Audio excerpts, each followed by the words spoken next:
الشیطان الرجیم بسم اللہ الرحمن الرحیم۔ سورہ بقرہ کی آیت نمبر 54 میں ہم لوگ نے پڑھا تھا بسم اللہ الرحمن الرحیم۔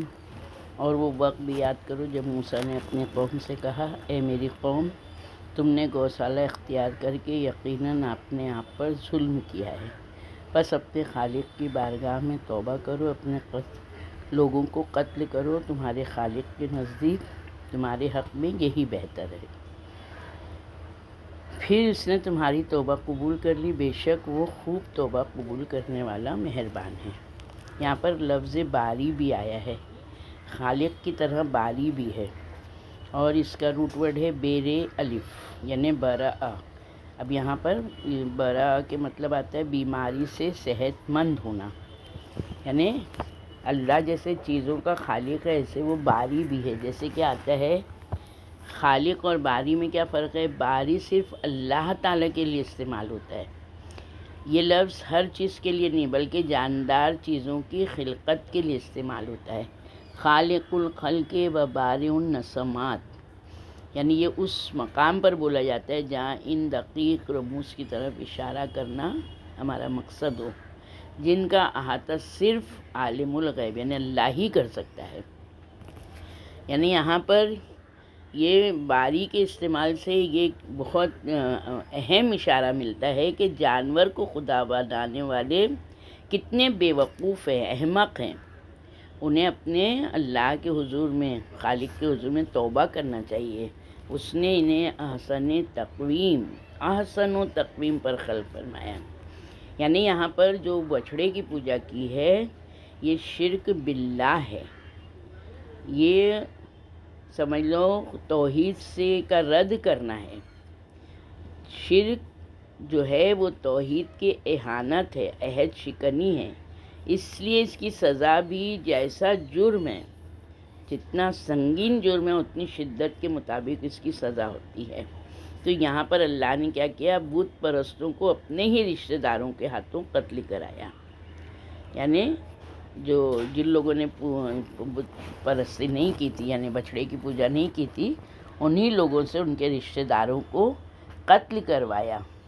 یعنی توریت میں ہے قبیلہ بنی لاوی چونکہ اس بت کے سامنے نہیں جھکے تھے، اس لیے انہیں حکم ملا کہ وہ بت پرستوں کو قتل کر دے۔ یہاں پر انہوں نے اپنے ہی بت پرست رشتہ داروں کو قتل کر دیا۔ ذالکم خیر لکم، اس میں تمہاری بھلائی ہے، کیونکہ ایک جسم یا امت سے کسی ناسور کو یعنی کوئی ایسی بیماری ہو جاتی ہے تو ہم دیکھتے ہیں کہ ڈاکٹر وہ اعضاء کو ہی کاٹ کے نکال دیتا ہے تاکہ پورا جسم پھر صحت و سلامت رہے۔ تو اسی طرح سے امت میں سے وہ ناسور کو کاٹ کر جدا کرنے میں ہی امت کی اور جسم کی بھلائی ہے۔ تو یہاں پر اس سے ہم کو ایک پوائنٹ یہ ملتا ہے کہ حکم خداوندی کی تعمیل میں رشتے کی پرواہ نہیں کرنا چاہیے، یعنی اللہ نے جو ہم کو حکم دیا ہے اس سے ہم کسی بھی رشتہ دار کا اور نہیں دیکھیں کہ یہ رشتہ دار ہمارا کیا کہہ رہا ہے، یہ ناراض ہوگا، یہ ہوگا، کچھ بھی نہیں۔ پھر حدود الہی کے اجراء و مجرم کو کیفر کردار تک پہنچانے میں انسانیت کی بھلائی ہے۔ یعنی یہاں پر کیسا اللہ نے کیا کیا کہ گو پرست والوں کا کیا انجام ہوا کہ مجموع البیان میں ہے کہ حضرت موسیٰ علیہ السلام نے گوشالہ کی پوجا کرنے والوں کو حکم دیا کہ وہ 2 صفیں بنا کر کھڑے ہو جائیں۔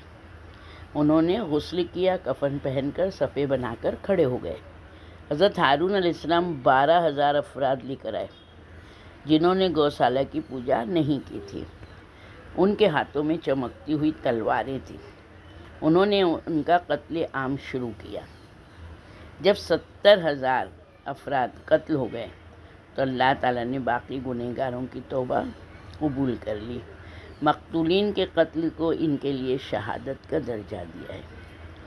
روایت میں ہے کہ جب اسرائیلی ایک دوسرے کو قتل کرنے میں مصروف تھے اس وقت حضرت موسیٰ علیہ السلام اور حضرت ہارون علیہ السلام بارگاہ الہی میں دعا کرنے میں مشغول تھے۔ آخرکار وحی نازل ہوئی کہ قتل عام کا سلسلہ بند کر دوں، میں نے باقی بچ جانے والوں کی توبہ کو قبول کر لیا ہے۔ اب دیکھیں یہاں کے اوپر گوشالہ پرستی کا بھی ہو چکا تھا اس کے باوجود انہوں نے آگے کی آیت میں کس طرح آ رہا ہے، انہیں کوئی نہ کوئی جو ہے تو اتنے ضدی تھے، ہٹی تھے کہ ایک کے بعد ایک جو ہے تو وہ کہیں نہ کہیں سے وہ رکھ دیتے تھے، شرط رکھ دیتے تھے توحید پرستی کی آڑے آنے کے لیے۔ اس کے بعد کی آیت میں آیت نمبر 55 میں کس طرح اللہ کہہ رہا ہے، بسم اللہ الرحمن الرحیم، وَإِذْ قُلْتُمْ يَا مُوسَىٰ لَن نُّؤْمِنَ لَكَ حَتَّىٰ نَرَى اللَّهَ جَهْرَةً فَأَخَذَتْكُمُ الصَّاعِقَةُ وَأَنْتُمْ تَنظُرُونَ۔ یاد کرو وہ وقت جب تم نے کہا اے موسیٰ ہم آپ پر ہرگز یقین نہیں کریں گے جب تک ہم خدا کو اعلانیہ نہ دیکھ لیں۔ اس پر بجلی نے تمہیں گرفت میں لے لیا، تم دیکھتے رہ گئے۔ نرایا یہ اس کا روٹ ورڈ ہے رویت، دیکھنا، دکھائی دینا، نظر آنا۔ یہاں رویت حسی یعنی 5 حسی اعضاء میں ایک اعضاء آنکھ بھی ہے، یعنی براہ راست آنکھ سے دیکھنا، یعنی جہرتن یعنی آشکار، اعلانیہ، ظاہراً، صاعقہ یعنی بجلی۔ کون سی بجلی؟ وہ کڑک جس سے بجلی گرے، موت آ جائے یا عذاب نازل ہو۔ تو تفسیر آیت میں دریا کے شق، فرعون کے غرق ہونے، یعنی ساری نشانیاں آنکھوں سے دیکھ چکے تھے۔ اب ان کا تاریخ کا یہ بہت عبرتناک واقعے میں سے ایک ہے، واقعہ صاعقہ کا واقعہ، بجلی کا واقعہ۔ قوم موسیٰ نے کہا ہم اس بات کو تسلیم نہیں کرتے کہ اللہ آپ سے ہم کلام ہوتا ہے، کہ اللہ ان سے موسیٰ کلیم اللہ تھے، اللہ ان سے بات کرتا تھا، طور پر جاتے تھے وہ بات کرنے کوہ طور پہ۔ تو یہاں پر ان لوگوں نے کہا ہم نہیں مانیں گے کہ آپ سے بات کرتا ہے، آپ اس کے نبی ہیں، کیونکہ وہ ہمیں دکھائی نہیں دیتا۔ ہم اس وقت تک آپ کی باتوں پر یقین نہیں کریں گے جب تک خدا کو ظاہری آنکھوں سے اعلانیہ نہ دیکھ لیں۔ تو حضرت موسیٰ علیہ السلام اپنی قوم کے 70 معتبر افراد کو لے کر کوہ طور پر گئے، یعنی پوری امت میں سے چناؤ کیا تھا۔ جو جناب موسیٰ علیہ السلام نے 70,000 میں سے 7,000 میں سے 700 میں سے 70 لوگوں کا انہوں نے انہیں اپنے آپ سے چن کے لے کے گئے تھے۔ سوچیں حضرت موسیٰ علیہ السلام خدا سے آشکار ہونے کا مطالبہ، یعنی حضرت موسیٰ علیہ السلام اپنی قوم کے 70 معتبر افراد کو لے کر کوہ طور پر گئے اور خدا سے آشکار ہونے کا مطالبہ کیا، جس پر وہ سب صاعقہ کی نظریں بجلی گری اور سب کے سب ختم ہوئے۔ اللہ تعالیٰ کو اپنی آنکھوں سے دیکھنے کا مطالبہ جہالت پر یعنی مبنی ہونے کے علاوہ شان خداوندی کے خلاف ہے۔ اس لیے اللہ تعالیٰ کا عذاب بہت تیزی سے بلا فاصلہ نازل ہو گیا۔ جیسے کہ ان لوگوں نے کہا نا کہ اللہ تعالیٰ کے لیے بیٹا ہونا، یہ بھی اللہ پر الزام لگایا ہے نا، کہ کہتے ہیں نا کہ وہ کہتے ہیں رحمان نے کسی کو فرزند بنا لیا، بتحقیق تم بہت سخت بیہودہ بات زبان پر لائے ہو، قریب ہے کہ اس سے آسمان پھٹ جائے، زمین شق ہو جائے، پہاڑ ریزہ ریزہ ہو کر گر جائے، اس بات پر کہ انہوں نے رحمان کے لیے فرزند کی موجودگی کا الزام لگایا ہے۔ یہ سورہ مریم کی آیت نمبر 88 سے 91 تک ہے، 4 آیتوں کا یہ۔ اسی طرح جیسے انہوں نے یہ اللہ کا بیٹے کے لیے کہا، اسی طرح سے رویت خدا کا جاہلانہ مطالبہ ایک بہت بڑی گستاخی ہے، بے ادبی ہے، اور یہ بے ادبی کا نتیجہ اللہ نے کیا دیا، ان پر بجلی کا عذاب نازل کیا۔ عذاب اور اللہ تعالیٰ کی طرف سے اظہار غضب کے لیے استعمال ہوتا ہے صاعقہ، یعنی اللہ جب اپنے غصے کو ظاہر کرتا ہے، میں نے تمہیں ایسی بجلی سے ڈرایا ہے جیسی بجلی قوم عاد و سمود پر آئی تھی، یعنی گوشالہ پرستی اور اللہ تعالیٰ کو ظاہری آنکھوں سے دیکھنے کا مطالبہ، یہ دونوں ایک ہی نظریے کی عملی شکلیں ہیں، یعنی محسوسات کو خدا سمجھنا، اللہ کو جسم تصور کرنا، یعنی وہ چاہتے تھے کہ ہم جس کی عبادت کر رہے ہیں، جس کی پرستش کر رہے ہیں، ہم اس کو اپنے سامنے دیکھیں، اور سامنے دیکھنے کی بنا پر وہ بچھڑے کو پوجنے لگے. سامنے دیکھیں گے تبھی ہم مانیں گے. تو انہوں نے اللہ کو دیکھنے کا مطالبہ کیا کہ وہ کیسا ہے. دونوں میں سے جو بچھڑے کی پوجا، یہ بہت زیادہ بڑا جرم تھا. یہ ان الشرک لظلم عظیم. اس کی سزا کیا دی اللہ نے؟ ان کے ہی رشتہ داروں سے، ان کی تلواروں سے ان کو قتل کروایا. جبکہ اللہ کا دیدار کا مطالبہ نسبتاً کم جرم تھا، لیکن پھر بھی ظلم ہے. تو اس لیے ان کو بجلی گرنے کا عذاب آیا. یہاں پر سورہ نساء کی آیت نمبر 153 میں ہے، اہل کتاب آپ سے مطالبہ کر رہے ہیں کہ آپ ان پر آسمان سے ایک کتاب اتار لائیں، جبکہ لوگ اس سے بڑا مطالبہ جناب موسیٰ سے کر چکے ہیں. چنانچہ انہوں نے کہا ہمیں اعلانیہ طور پر اللہ دکھا دو. ان کی اسی زیادتی کی وجہ سے انہیں بجلی نے آن لیا. ان محسوس پرستوں نے رسول اللہ سے بھی یہ مطالبہ کیا تھا، یا خود اللہ اور فرشتوں کو سامنے لے آئیں. یعنی یہاں پر ان لوگوں نے اس طرح سے مطالبہ کیا کہ سورہ بنی اسرائیل کی آیت نمبر 92 میں اوتاتیہ باللہ والملائکۃ قبیلہ، یا خود اللہ اور فرشتوں کو سامنے لے آئیں. تو رویت خدا کے سلسلے میں اہل بیت رسول صلی اللہ علیہ وآلہ وسلم کے پیروکاروں کا نقطۂ نظر اس طرح ہے، دنیا یا آخرت میں اللہ تعالیٰ کا نظر آنا کسی طور پر بھی ممکن نہیں ہے، چاہے وہ انبیاء علیہ السلام ہوں یا دوسرے صالح افراد. فرقہ امامیہ یعنی شیعہ اثناعشری کے نزدیک اللہ تعالیٰ کو کسی رویت یا نظر کے احاطے یا کسی نگاہ کی حدود میں محدود ٹھہرانا اس ذات لامتناہی کی شان میں گستاخی ہے. یعنی یہاں پر اس سے پوائنٹ ہم کو ملتا ہے کہ رویت خداوندی یعنی خدا کو دیکھنے کا عقیدہ بہت بڑا ظلم اور قابل عذاب گستاخی ہے.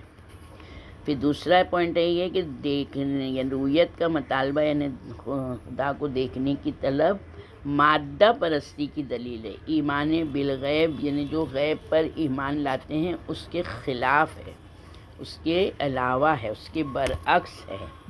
تو یہاں کے اوپر اللہ کو کس طرح سے اللہ نے ان کو سبق دیا ہے.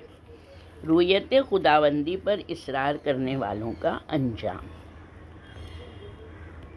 وَإِذْ قُلْتُمْ يَا مُوسَىٰ لَن نُّؤْمِنَ لَكَ حَتَّىٰ نَرَى اللَّهَ جَهْرَةً، یعنی جب تم نے کہا تھا اے موسیٰ جب تک ہم اللہ کو کھلا طور پر نہیں دیکھ لیں گے اس وقت تک ہم آپ پر ایمان نہیں لائیں گے. تفسیر علی ابن ابراہیم میں ہے کہ حضرت موسیٰ علیہ السلام نے کلام خداوندی سنانے کے لیے 70 افراد کا انتخاب کیا. جب انہوں نے خدا کا کلام سن لیا تو انہوں نے کہا جب تک ہم خدا کو اپنی آنکھوں سے دیکھ نہیں لیں گے اس وقت ہم آپ پر ایمان نہیں لائیں گے. اللہ تعالیٰ نے ان پر بجلی گرائی، وہ جل کر کوئلہ بن گئے. اس کے بعد اللہ نے انہیں دوبارہ زندگی دی، انہیں نبی بنا کر مبعوث کیا. یہ واقعہ امت محمد میں رجت کی دلیل ہے، کیونکہ نبی اکرم صلی اللہ علیہ وآلہ وسلم کا فرمان ہے کہ جو کچھ بنی اسرائیل میں واقع ہوا وہی کچھ میری امت میں بھی واقع ہوگا. کتاب الخصال میں ابن عباس سے منقول ہے، انہوں نے کہا کہ رسول اکرم صلی اللہ علیہ وآلہ وسلم نے فرمایا جس دن حضرت موسیٰ علیہ السلام کے ساتھیوں پر بجلی پڑی اس دن وہاں پر موجود 7 پہاڑ اڑ کر حجاز و یمن میں چلے گئے، اور چنانچہ احد یعنی جو کوہ احد اور ورقان مدینہ آ گئے، سور شبیر ہیرا اڑ کر مکے میں آ گئے، صبر اور حسون اڑ کر یمن میں پہنچ گئی. یہ ابن عباس کی روایت ہے.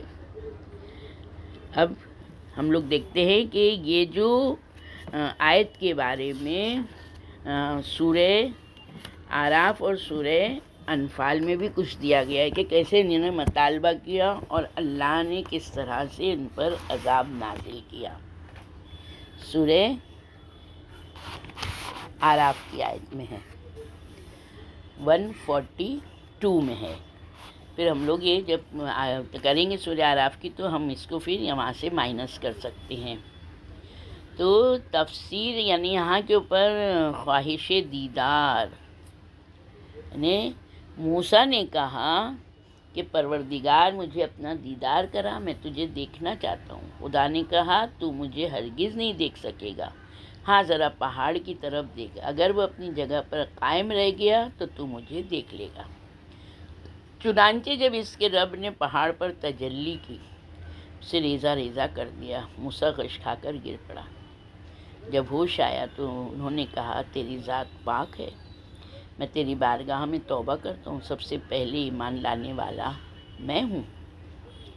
تفسیر یاشی میں صادقین علیہ السلام سے منقول ہے کہ جب حضرت موسیٰ علیہ السلام نے اللہ سے دیدار کا سوال کیا، اس وقت آسمان کے دروازے کھل گئے، ملائکہ کے گروہ نازل ہونے لگے، ہر ایک کے ہاتھ میں ایک چھڑی تھی اور اس کے سر پر نور تھا۔ فرشتوں نے موسیٰ سے کہا فرزند عمران، تو نے بہت بڑا سوال کیا ہے، اب ثابت قدم رہنا۔ حضرت موسیٰ علیہ السلام ٹھہرے رہے، یہاں تک کہ اللہ نے پہاڑ پر اپنا جلوہ گرایا، پہاڑ ریزہ ریزہ ہو گیا، موسیٰ بے ہوش ہو گئے۔ جب انہیں افاقہ ہوا تو انہوں نے کہا سبحانک تبت الیک وانا اول المؤمنین، تیری ذات پاک ہے، میں تیری بارگاہ میں توبہ کرتا ہوں، سب سے پہلے ایمان لانے والا میں ہوں۔ ابن عمیر کہتے ہیں کہ موسیٰ علیہ السلام کو چاروں طرف سے آگ نے گھیر لیا، وہ اس دہشت ناک منظر کو دیکھ کر بھاگ تک نہیں سکتے تھے۔ ابو بصیر بیان کرتے ہیں میں نے امام صادق علیہ السلام سے سنا، اللہم صلی علی محمد وآلہ، آپ نے فرمایا جب موسیٰ علیہ السلام نے اللہ سے دیدار کا تقاضا کیا تھا تو اللہ نے فرمایا کہ اس پہاڑ پر بیٹھ جاؤ۔ اس کے بعد اللہ نے ملائکہ کو حکم دیا کہ وہ صف در صف برق، رعد، کڑک کو لے کر موسیٰ کے پاس سے گزر کریں۔ اس ایک گروہ جو تھا موسیٰ علیہ السلام کے پاس سے گزرتا تو آپ اس سے پوچھتے کہ کیا تم میں میرا رب ہے؟ کیا تم میں میرا رب بھی ہے؟ وہ گروہ کہتا کہ نہیں، وہ آنے ہی والا ہے۔ فرزند عمران، تم نے بہت بڑا سوال کیا۔ حفظ بن غیاث کا بیان ہے کہ میں نے امام جعفر صادق علیہ السلام سے سنا، آپ نے فرمایا کہ جب پہاڑ پر جلوہ پڑا تو پہاڑ سمندر میں دھنس گیا، وہ قیامت تک اس میں دھنستا ہی رہے گا۔ ایک اور روایت میں مذکور ہے کہ موسیٰ علیہ السلام کو چاروں طرف سے آگ نے گھیر لیا تاکہ وہ ہیبت ناک منظر سے گھبرا کر ادھر ادھر دوڑنے نہ پائے، اور جب موسیٰ علیہ السلام گرے تو ان کی روح پرواز کر گئی تھی۔ پھر اللہ نے ان کے جسم میں روح کو داخل کیا تو انہیں ہوش آیا۔ جیسے ہی ہوش میں آئے انہوں نے کہا سبحانک تبت الیک وانا اول المؤمنین، تیری ذات پاک ہے، میں تیرے حضور توبہ کرتا ہوں، میں سب سے پہلے ایمان لانے والا ہوں۔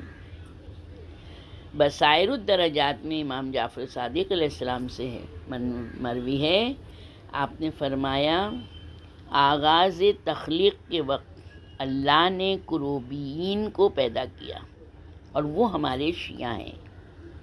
اللہ نے انہیں عرش کے قریب جگہ دی، اگر ان میں سے ایک کا نور تمام اہل زمین پر تقسیم کیا جائے تو وہ انہیں کافی ہوگا۔ اللہ اللہ، یا شیعہ کی منزلت ہے، پروردگار ہم کو اچھا اور سچا شیعہ بنا پروردگار۔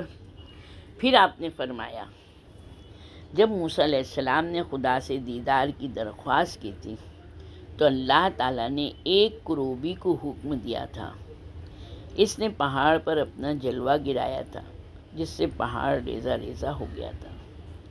کتاب احتجاج طبرسی میں ہے کہ ایک زندیق نے حضرت علی علیہ السلام سے کہا کہ اس کی کیا وجہ ہے کہ اللہ نے انبیاء کی لغزشوں کا قرآن میں تفصیلی ذکر کیا ہے، علی علیہ السلام نے فرمایا خدا جانتا تھا کہ انبیاء علیہ السلام کی کرامات و معجزات دیکھ کر بہت سے لوگ بھٹک جائیں گے اور وہ انہیں خدا کہنے لگ جائیں گے، اسی لیے اللہ نے ان کی لغزشوں کا تذکرہ کیا تاکہ لوگوں کو معلوم ہوا کہ وہ خدا نہیں تھے، جیسا کہ اللہ نے حضرت موسیٰ علیہ السلام کی خواہش دیدار کا تذکرہ کیا ہے، ان کی بے ہوشی کا ذکر کیا ہے، تو اس میں بھی خدا کی یہی مصلحت ہے۔ مجموع البیان میں ہے کہ تجلی پروردگار کے معنی ہیں کہ جیسا کہ حدث اور تحدث کا ایک ہی معنی ہے۔ یوں آیت کا مقصود ہے کہ اللہ نے اپنے امر کا تھوڑا اظہار پہاڑ پر کیا جس سے پہاڑ پھٹ گیا۔ اس مفہوم کی تائید اس روایت سے ہوتی ہے کہ اللہ تعالیٰ نے چھوٹی انگشت کے برابر عرش سے اپنے امر کو ظاہر کیا جس سے پہاڑ پھٹ گیا۔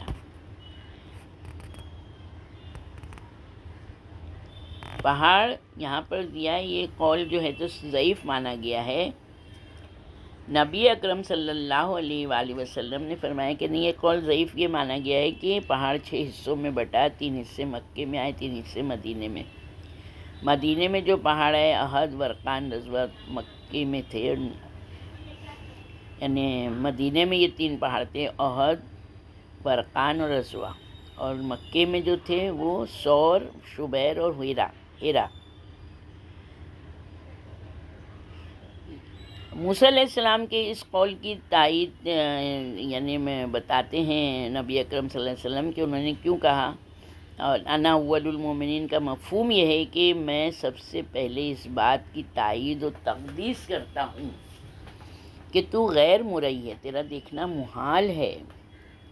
ابن عباس اور حسن سے یہی روایت ہے۔ امام جعفر صادق علیہ السلام نے فرمایا اس آیت کا مفہوم یہ ہے کہ میں سب سے پہلے اس بات کی تائید کرتا ہوں کہ تجھے دیکھنا ناممکن ہے۔ عیون الاخبار میں شیخ صدوق نے حضرت امام علی رضا علیہ السلام کی ایک نشست کا تذکرہ کیا ہے۔ اس نشست میں آپ نے انبیاء علیہ السلام کی عصمت ثابت کی تھی کہ مامون رشید نے کہا کہ آپ کا عقیدہ ہے کہ انبیاء علیہ السلام معصوم ہیں، جبکہ قرآن میں واضح طور پر خدا نے بیان کیا کہ حضرت موسیٰ علیہ السلام نے خدا سے دیدار کی درخواست کی تھی۔ خدا نے فرمایا کہ تم مجھے ہرگز نہیں دیکھ سکتے۔ حضرت موسیٰ علیہ السلام اللہ کے کلیم تھے، مگر اس کے باوجود انہیں یہ نہیں معلوم تھا کہ اللہ غیر مرئی ہے اور اسے آنکھوں سے دیکھنا محال ہے۔ اگر انہیں علم نہ تھا تو اس سے ان کے علم میں نقص پیدا ہوتا ہے، اور اگر علم تھا تو پھر انہوں نے خدا سے سوال کیوں کیا تھا؟ اور کیا ان کا یہ سوال مقام عصمت کے منافی نہیں ہے، اس کے خلاف نہیں ہے؟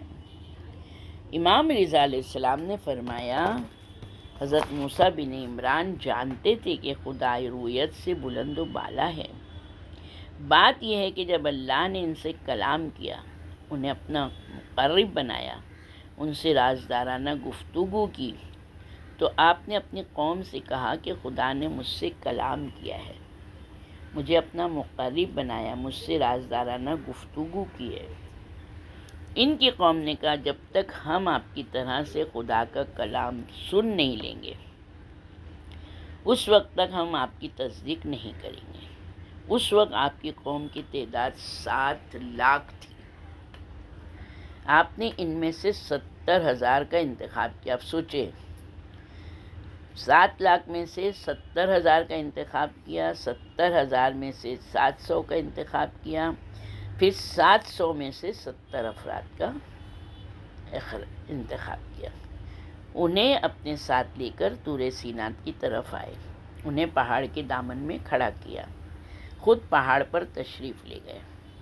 آپ نے اللہ سے درخواست کی کہ خدایا مجھ سے کلام کر، اور اپنا کلام انہیں بھی سنا۔ اللہ تعالیٰ نے ان سے کلام کیا جسے ان کی قوم نے بھی اپنے کانوں سے سنا، لیکن خدا لیکن کلام خدا کا کرشمہ یہ تھا کہ وہ ایک سمت کے بجائے تمام اطراف سے سنائی دیا۔ خدا نے کلام کو درخت میں پیدا کیا تھا، وہ کلام درخت سے نکل کر ہر طرف سے سنائی دے رہا تھا۔ جب بنی اسرائیل کے 70 افراد نے خدا کا کلام سنا تو انہوں نے موسیٰ علیہ السلام سے کہا کہ جب تک ہم خدا کو اپنی آنکھوں سے نہیں دیکھ لیں گے اس وقت تک ہم یہ ماننے پر آمادہ نہیں ہوئے کہ یہ کلام خدا کا کلام ہے۔ جب انہوں نے یہ بات کہی اور تکبر اور سرکشی کا مظاہرہ کیا تو ان پر بجلی گری جس سے مر گئے۔ حضرت موسیٰ علیہ السلام نے کہا، پروردگارا، جن افراد کو میں اپنے ساتھ لایا تھا وہ مر چکے، اب میں ان کے متعلق اپنی قوم کو کیا جواب دوں گا؟ لوگ تو یہی کہیں گے کہ تم نے کلام خدا سننے کا غلط دعویٰ کیا تھا۔ جب تو انہیں کلام الہی سنوانے میں ناکام ہوا تو تو نے انہیں قتل کر دیا۔ اللہ تعالیٰ نے انہیں دوبارہ زندہ کر دیا۔ زندہ ہونے کے بعد انہوں نے حضرت موسیٰ علیہ السلام سے کہا، اگر آپ خدا سے دیدار کی درخواست کرتے تو ہمیں یقین ہے کہ وہ ہمیں ضرور اپنا دیدار کراتا۔ اگر ہم دیدار الہی سے مشرف ہو جاتے تو ہماری معرفت میں اضافہ ہو جاتا۔ حضرت موسیٰ علیہ السلام نے انہیں فرمایا، لوگوں، خدا کو آنکھوں سے دیکھنا ناممکن ہے۔ اللہ کیفیات سے پاک ہے۔ اللہ کی پہچان اس کی نشانیوں سے ہوتی ہے، وہ اپنی علامات سے پہچانا جاتا ہے۔ اسرائیلیوں نے کہا، جب تک آپ خدا سے دیدار کی درخواست نہیں کریں گے اس وقت تک ہم آپ پر ایمان نہیں لائیں گے۔ حضرت موسیٰ علیہ السلام نے بارگاہ خداوندی میں عرض کیا، پروردگارا، جو کچھ اسرائیلی کہہ رہے ہیں تو اسے جانتا ہے، ان کی اصلاح و فلاح کا تجھے زیادہ علم ہے۔ اللہ تعالیٰ نے وحی کی اور فرمایا، موسیٰ، جو کچھ انہوں نے تجھ سے سوال کیا ہے تو ان کا سوال میرے سامنے بیان کر۔ ان کی جاہلانہ گفتگو کی وجہ سے میں تیرا مواخذہ نہیں کروں گا۔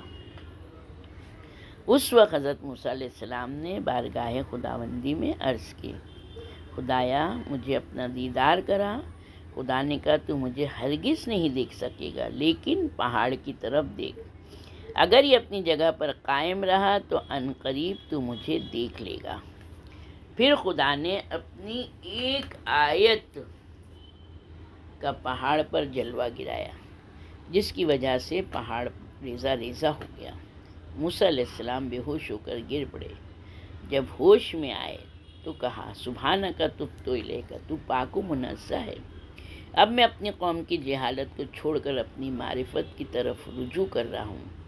وَأَنَا أَوَّلُ الْمُؤْمِنِينَ، میں سب سے پہلے اس امر کی تصدیق کرتا ہوں کہ تجھے دیکھنا محال ہے۔ نے حضرت کی تقریر سن کر کہا، ابوالحسن، خدا آپ کو جزائے خیر دیں۔ اسی طرح کتاب التوحید میں امام رضا علیہ السلام کے خطبے میں یہ الفاظ ہیں، خدا جلوہ فگن ہوتا ہے لیکن کسی کو دکھائی نہیں دیتا۔ نبی اکرم صلی اللہ علیہ وآلہ وسلم سے خطبہ ہے جس میں آپ نے فرمایا، فَتَجَلَّى لِخَلْقِهِ مِنْ غَيْرِ أَنْ يَرَى وَهُوَ بِالْمَنظَرِ الْأَعْلَى۔ اللہ نے اپنی مخلوق کے لیے جلوہ دکھایا اس کے بغیر کہ اسے دیکھا جائے، وہ خود منظر اعلیٰ پر رہا۔ کتاب علل الشرائع میں امام جعفر صادق علیہ السلام سے منقول ہے، آپ نے فرمایا، اللہ نے اپنی مخلوق کے لیے جلوہ دکھایا، وہ خود دکھائی نہیں دیا جبکہ وہ سب کچھ دیکھ رہا ہے۔ حضرت علی علیہ السلام سے پوچھا گیا کہ گھر کے کمروں میں سورج کی روشنی کے سامنے جو انتہائی باریک باریک ذرات دکھائی دیتے ہیں وہ کیا ہیں؟ آپ نے فرمایا کہ حضرت موسیٰ علیہ السلام نے اللہ سے دیدار کی درخواست کی تھی۔ خدا نے فرمایا کہ تم پہاڑ پر نظریں جماؤ، اگر پہاڑ اپنی جگہ قائم رہا تو تم مجھے دیکھ لو گے، اگر پہاڑ اپنی جگہ پر قائم نہ رہا تو تم مجھے نہیں دیکھ سکو گے، کیونکہ تمہاری نگاہ کمزور ہے، تم میرے دیدار کی تاب نہیں لا سکتے۔ اس کے بعد اللہ نے پہاڑ پر جلوہ گرایا۔ پہاڑ کے 3 حصے ہو گئے۔ ایک حصہ اڑ کر آسمان کی طرف گیا، دوسرا حصہ زمین کے نیچے دھس گیا اور ایک حصہ زمین پر رہ گیا۔ تمہیں گھروں کے کمروں میں جو باریک ذرات دکھائی دیتے ہیں یہ اسی پہاڑ کا غبار ہے۔ تفسیر علی ابن ابراہیم میں ہے کہ اللہ تعالیٰ نے حجاب ہٹایا، پہاڑ کی طرف نظر کی، پہاڑ سمندر میں جا گرا اور وہ قیامت تک سمندر میں دھنستا رہے گا۔ ملائکہ نازل ہوئے، آسمان کے دروازے کھل گئے۔ اللہ تعالیٰ نے ملائکہ سے کہا کہ موسیٰ کا خیال رکھو وہ دوڑنے نہ پائے۔ ملائکہ نازل ہوئے، انہوں نے موسیٰ علیہ السلام کو گھیر لیا اور ان سے کہا، اے فرزند عمران، تم نے بہت بڑا سوال کیا ہے۔ جب موسیٰ علیہ السلام نے دیکھا کہ پہاڑ اپنی جگہ دھنس چکا ہے، ہر طرف سے ملائکہ کے گروہ انہیں گھیرے ہوئے ہے، تو اس دہشت ناک منظر کو دیکھ کر ان کی روح قفس عنصری سے پرواز کر گئی، یعنی ان کا انتقال ہو گیا۔ پھر اللہ نے ان کے جسم میں روح ڈالی۔ موسیٰ علیہ السلام نے آسمان کی طرف دیکھا، انہوں نے فاقے میں آتے ہی فرمایا، تو پاک و منزہ ہے، میں تیری طرف رجوع کرتا ہوں۔ میں سب سے پہلے اس بات کی تصدیق کرتا ہوں کہ تو غیر مرئی ہے، تجھے دیکھنا محال ہے۔ اللہ نے موسیٰ علیہ السلام سے فرمایا، اے موسیٰ، میں نے تمام لوگوں میں سے اپنی رسالت اور اپنے کلام کے لیے تیرا انتخاب کیا ہے، بس جو کچھ میں تجھے دوں اسے پکڑ اور شکر گزاروں میں سے بن جا۔ اس وقت جبریل علیہ السلام نے انہیں صدا دے کر کہا، موسیٰ، میں تیرا بھائی جبرائیل ہوں۔ اب یہاں پر سوال یہ ہے کہ اللہ کو موسیٰ علیہ السلام کی کون سی ادا پسند آئی کہ انہیں نبی بنا دیا۔ یا موسیٰ انی اصطفیتک علی الناس برسالاتی و بکلامی فخذ ما آتیتک وکن من الشاکرین۔ اے موسیٰ، میں نے تمام لوگوں میں سے اپنی رسالت، اپنے کلام کے لیے تیرا انتخاب کیا ہے، بس میں جو کچھ تجھے دوں اسے پکڑنا اور شکر گزاروں میں سے بن جا۔ اصول کافی میں امام جعفر صادق علیہ السلام سے منقول ہے کہ آپ نے فرمایا، اللہ تعالیٰ نے حضرت موسیٰ علیہ السلام کو وحی فرمائی کہ جانتے ہو میں نے تمام لوگوں میں سے تمہیں اپنے کلام کے لیے کیوں منتخب کیا؟ حضرت موسیٰ علیہ السلام نے عرض کیا، خدایا تو ہی بتا، تو خود ہی بتا دے۔ اللہ تعالیٰ نے ان کی طرف وحی کر کے فرمایا، میں نے پوری روئے زمین پر رہنے والوں کو الٹ پلٹ کر دیکھا تو تم مجھے سب سے زیادہ متواضع نظر آئے۔ یعنی اللہ کو تواضع بہت پسند ہے، تواضع حد سے زیادہ اللہ کو پسند ہے۔ تو موسیٰ علیہ، مجھے تیری یہ ادا پسند آئی کہ جب تو نماز پڑھتا ہے تو اپنے رخسار زمین پر رکھتا ہے، یعنی اللہ کو، اللہ کے سامنے جھکنا، اللہ کے سامنے جو ہے تو گڑ گڑانا، اس سے التجا کرنا، اس سے مانگنا، اللہ کو یہ سب بہت پسند ہے۔ الحمدللہ یہ جو تھا تو یعنی کس طرح سے ان کی قوم نے دیکھنے کا یعنی وہ کیا، تو اب دیکھنے اور سننے میں جو ہے تو کس طرح سے فرق ہوتا ہے، یعنی بہت ہی فرق ہوتا ہے۔ تفسیر عیاشی میں امام جعفر صادق علیہ السلام سے منقول ہے کہ آپ نے فرمایا، جب اللہ تعالیٰ نے حضرت موسیٰ علیہ السلام کو خبر دی کہ ان کی عدم موجودگی میں، ان کی غیر موجودگی میں سامری نے ایک بچڑا بنا کر ان کی قوم کو گمراہ کر دیا ہے، تو یہ خبر سن کر انہیں غصہ آیا، لیکن وہ غصہ قابل برداشت تھا کیونکہ انہوں نے سنا تھا نا۔ جب انہوں نے اپنی آنکھوں سے لوگوں کی گمراہی کو دیکھا تو ان کا غصہ اتنا بڑھا کہ ان کے ہاتھوں سے الواح گر پڑی۔ اس سے ثابت ہوتا ہے کہ سننے کی بنسبت دیکھنے کا اثر زیادہ ہوتا ہے۔ مجموع البیان میں حضرت صلی اللہ علیہ وآلہ وسلم سے منقول ہے، آپ نے فرمایا، سننے والا دیکھنے والے کی طرح نہیں ہے، اللہ تعالیٰ میرے بھائی موسیٰ پر رحم فرمائے۔ جب خدا نے انہیں بتایا کہ ان کی عدم موجودگی میں ان کی قوم گمراہ ہو چکی ہے تو انہوں نے کمال صبر سے یہ خبر سنی اور الواح ہاتھوں میں تھامے رہے، جو اللہ نے ان کو لوحیں دی تھی، لوح کی جمع ہے الواح۔ جب انہوں نے اپنی قوم کو اپنی آنکھوں سے دیکھا کہ وہ بچھڑا پرستی میں مبتلا ہو چکے ہیں تو ان کے غصے میں شدت ہوئی اور شدت غیظ میں ان کے ہاتھوں سے الواح گر پڑی۔ بصائر الدراجات میں ابن مسکان سے منقول ہے کہ لیث مرادی نے مجھے سدیر کی زبانی امام محمد باقر علیہ السلام کی ایک روایت بیان کی۔ میں مزید تحقیق کے لیے سدیر کے پاس گیا۔ میں نے اس سے کہا لیث مرادی نے آپ کی سند سے مجھ سے ایک روایت بیان کی ہے، میں آپ سے دریافت کرتا ہوں کہ کیا وہ روایت صحیح ہے؟ سدیر نے کہا اس نے کیا روایت بیان کی؟ میں نے کہا اس نے یمانی کی روایت بیان کی۔ سدیر نے کہا جی ہاں، یہ روایت بالکل صحیح ہے۔ ایک مرتبہ میں امام محمد باقر علیہ السلام کے پاس بیٹھا تھا، ایک یمنی کا وہاں سے گزر ہوا۔ حضرت امام علیہ السلام نے اسے بلایا اور اس سے یمن کے متعلق باتیں کرنے لگے۔ پھر آپ نے یمنی سے کہا تم فلاں فلاں مقام جانتے ہو؟ یمنی نے کہا جی ہاں، وہ جگہ میری دیکھی ہوئی ہے۔ پھر آپ نے فرمایا فلاں مقام پر ایک چٹان ہے، کیا تم نے وہ چٹان دیکھی ہے؟ اس شخص نے کہا ہاں، جی ہاں میں نے دیکھی ہے۔ پھر اس شخص نے کہا کیا آپ نے وہ جگہ دیکھی ہے؟ میں نے اپنی زندگی میں آپ سے بڑھ کر جغرافیہ دان شخص نہیں دیکھا۔ جب وہ چلا گیا تو امام محمد باقر علیہ السلام نے فرمایا ابو الفضل، یہ وہی چٹان ہے جہاں حضرت موسیٰ علیہ السلام غضبناک ہوئے تھے اور ان کے ہاتھوں سے تختیاں یعنی الواح گر پڑی تھی۔ ان تختیوں کو اس چٹان نے نگل لیا تھا۔ جب اللہ نے اپنے حبیب کو روانہ کیا تو وہ تختیاں ان کے پاس بھجوا دی۔ اس وقت یہ تختیاں ہمارے پاس محفوظ ہیں۔ امام محمد باقر علیہ السلام کے پاس اہل بلخ میں سے ایک شخص آیا تو آپ نے اس سے فرمایا خوزستانی فلاں فلاں وادی کو جانتے ہو؟ اس نے کہا جی ہاں۔ آپ نے فرمایا اس وادی کے شگاف سے دجال برآمد ہوگا۔ کچھ دیر بعد ایک یمنی شخص آپ کے پاس آیا، آپ نے اس سے فرمایا یمانی فلاں فلاں وادی اور گھاٹی کو جانتے ہو؟ اس نے کہا جی ہاں۔ آپ نے فرمایا اس گھاٹی میں ایک درخت ہے جس کی یہ نشانی ہے، بھلا اس درخت کو بھی جانتے ہو؟ اس نے کہا جی ہاں۔ آپ نے فرمایا اس درخت کے نیچے ایک چٹان ہے، کیا تم اس چٹان کو بھی جانتے ہو؟ اس نے کہا جی ہاں۔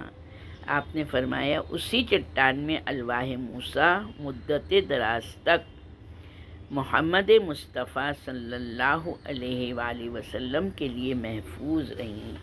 اللہم صلی علی محمد وآل محمد وعجل فرجہم۔